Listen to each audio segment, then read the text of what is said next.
Hi everyone. Big day today, or was it yesterday? I picked up my order of trees and shrubs from Black Creek Farm and Nursery up in Mid-Hudson Valley in New York. And today I'm going to plant it out as best as I can.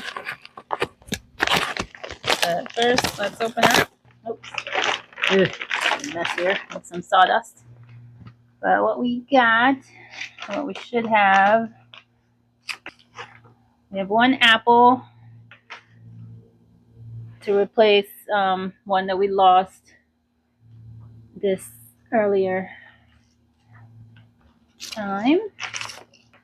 One bearded iris. I felt like I only needed one because these propagate very easily and will take over in no time, I'm sure.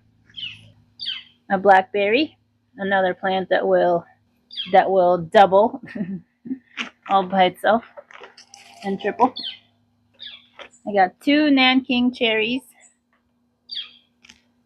I should have two elderberries, a black currant, and three bare root pawpaws. And those I'm very excited about. I hope they survive. We had brought over some pawpaws from our last property, but we didn't take very much care of them and they've disappeared. So we will take better care of these. All right, I'm gonna get busy digging up holes and finding the spaces that I'm planting these in. I'll be right back. I'm down to the last two, the apple and the blackberry. So the apple hole was the hardest one because there was this giant rock in the way. I need to get out. So, and my tools were taken from me.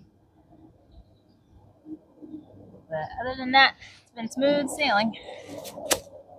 You.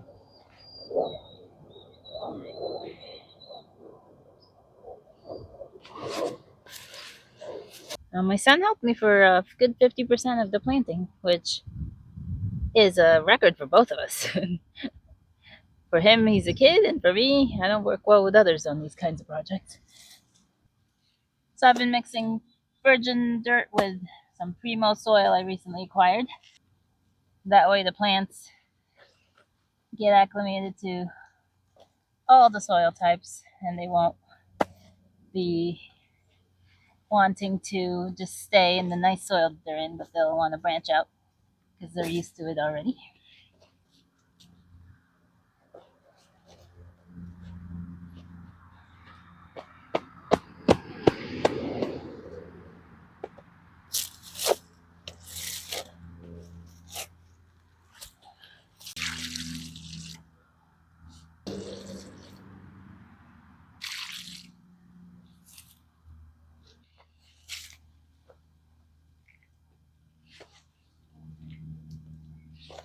I'll talk you through some of my decision-making processes here.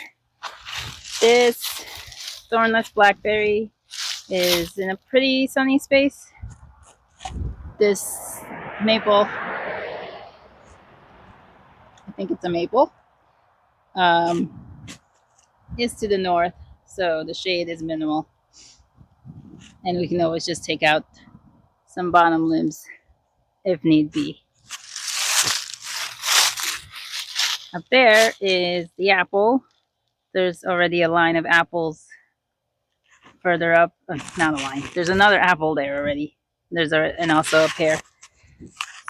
So that's replacing an apple that was lost. A couple of things I still have to do is flag them. I flagged the other ones, but then I left my flags somewhere else. So I have to flag these and also protect them from the winter critters, deer, voles, rabbits. So I need to make little enclosures around them with some 1/4-inch wire mesh. Over here in the center island that's flanked by asparagus are two Nanking cherries.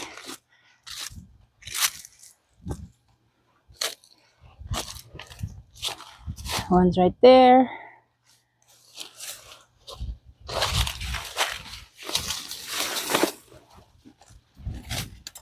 And the other one's there.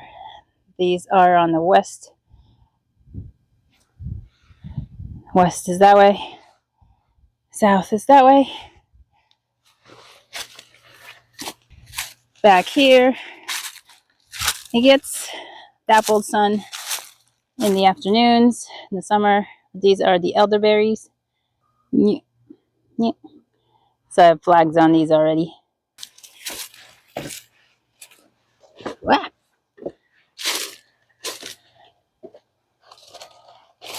Over here, very sunny location for the black currant.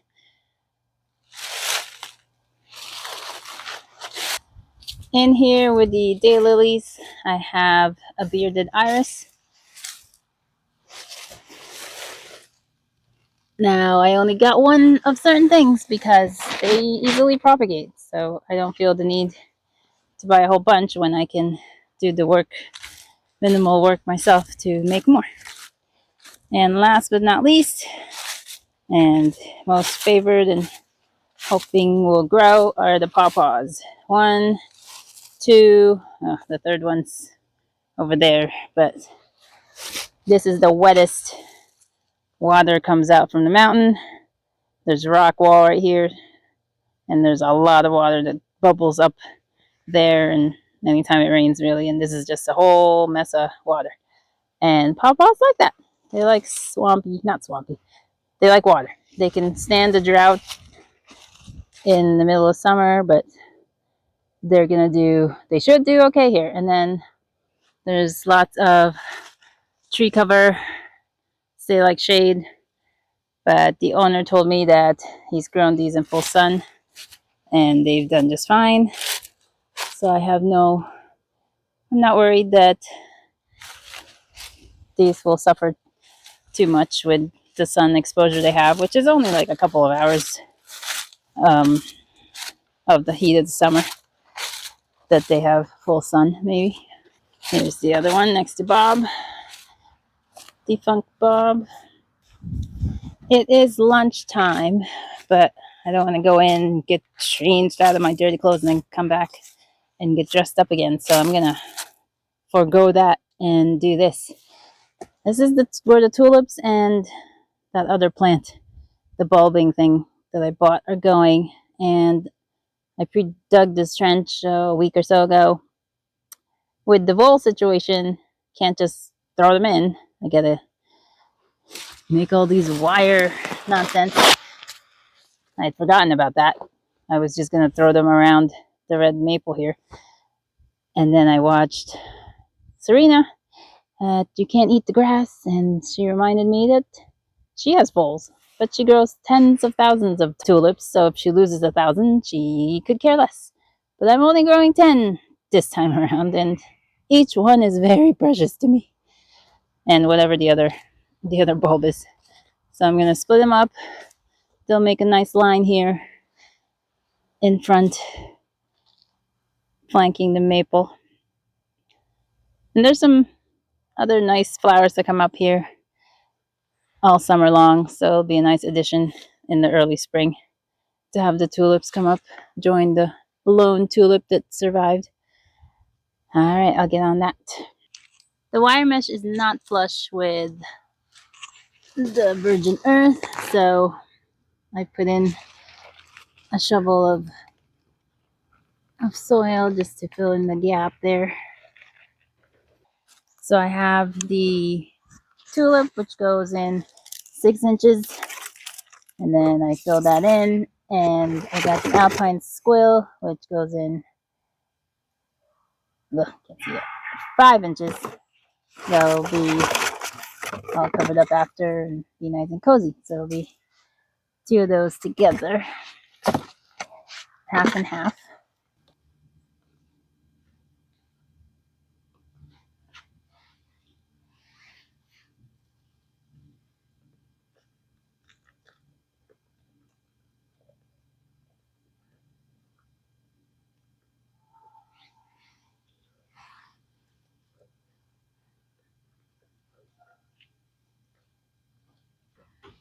I just hope they can grow through the mesh. They can, right? I think I've seen people do this, planting them in mesh things. Although the tops were open, so Well, it's a learning experience if they don't grow. And we'll just have to get some more next year. I mean, we only got 10 this time, so it was just an experiment to begin with.